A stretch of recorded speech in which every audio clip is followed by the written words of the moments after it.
pertanyaannya adalah gini, bagaimana jika orang tua sudah meninggal lama? Harta waris yang ditinggalkan tidak dibagi-bagi, tapi dirawat aja karena tidak ada yang menuntut untuk dibagikan. Atau dalam artian ahli warisnya alhamdulillah nggak butuh nih saat ini gitu. Ya. Jadi ada satu tanah lah, rumah atau apa, ya udah dikontrakin aja gitu kan. Karena ahli waris nggak butuh dan udah bertahun-tahun nggak dibagi-bagi saat. Itu kayaknya banyak juga kejadian saat. Ya. Gimana tuh saat sebaiknya? Ya. Dan ini pernah terjadi juga satu masalah ya. Jadi dulu orang tuanya itu, ini kan kalau studi kasus lebih mudah dipahami ya. Dalam sebuah keluarga dulunya nenek moyang itu seperti itu. Orang tuanya, anaknya terus ke bawah karena memang mereka orang-orang yang diberikan kecukupan oleh Allah Subhanahu wa taala sehingga tidak pernah memikirkan masalah harta warisan. Akhirnya warisannya itu mengalir saja. Awalnya adalah sudahlah nanti aja, kita tidak butuh. Jadi jangan Nah, berpikir sekarang. Sekarang mungkin kita keluarga besar sedang tidak butuh itu, tapi kita tidak tahu bagaimana anak cucu keturunan kita di masa yang akan datang. Apakah mereka ekonominya setel seperti orang tuanya sekarang ataupun tidak tahu. Makanya kalau ada seperti itu, saran saya adalah tetap dibagi terlebih dahulu.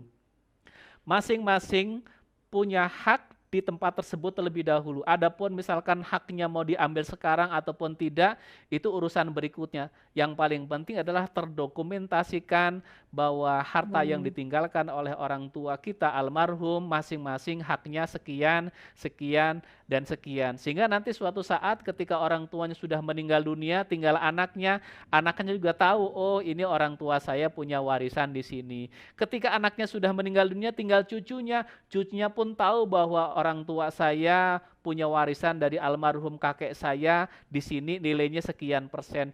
Insya Allah kalau seperti itu baik, tidak akan baik. ada masalah di kemudian hari. Baik, Ustadz.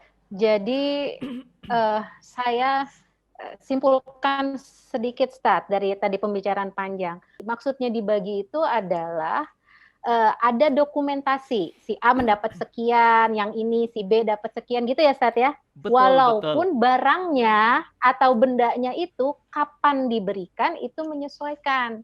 Jadi kalau misalnya si anak masih kecil, belum akil balik, tunggu sampai nanti diberikannya setelah bisa menggunakan gitu. Itu ya, Ustadz ya sebenarnya. Jadi Betul, dibagi belum tentu diberikan. Itu sungguh betul. mencerahkan itu, Ustadz ya. Iya, betul. Dan Kan jangan ditunda sepertinya ya, Ustadz ya. betul, dan selama ini Dok biasanya yang menjadi masalah adalah ketika di antara orang tuanya itu masih hidup, misalkan ibunya masih ada. Kan kadang-kadang anak itu suka bahasa Inggrisnya ewuh pekewuh kan begitu.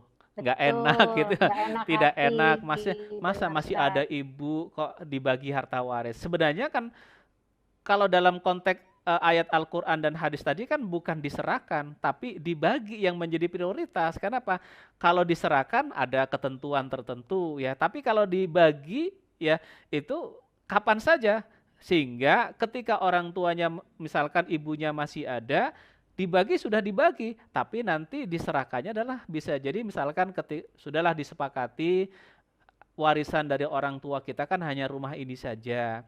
Kita sepakati selama orang tua kita ibu masih hidup, maka kita persilakan ibu untuk menggunakan rumah ini sampai ya ibu meninggal dunia. Tapi kan kita tidak tahu apakah ibu yang meninggal duluan ataupun anaknya kan begitu. Betul. Ketika anaknya Apa meninggal duluan, anaknya jangan itu sampai betul Ustadz. ahli warisnya itu tidak tahu kan itu tidak tahu bahwa orang tuanya punya warisan di situ. Betul. Makanya kan tetap ada kesepakatan di situ. Sudah dibagi, setelah dibagi disepakati selama orang tua kita, ibu kita masih hidup, maka kita persilakan rumah ini untuk digunakan oleh ibu kita.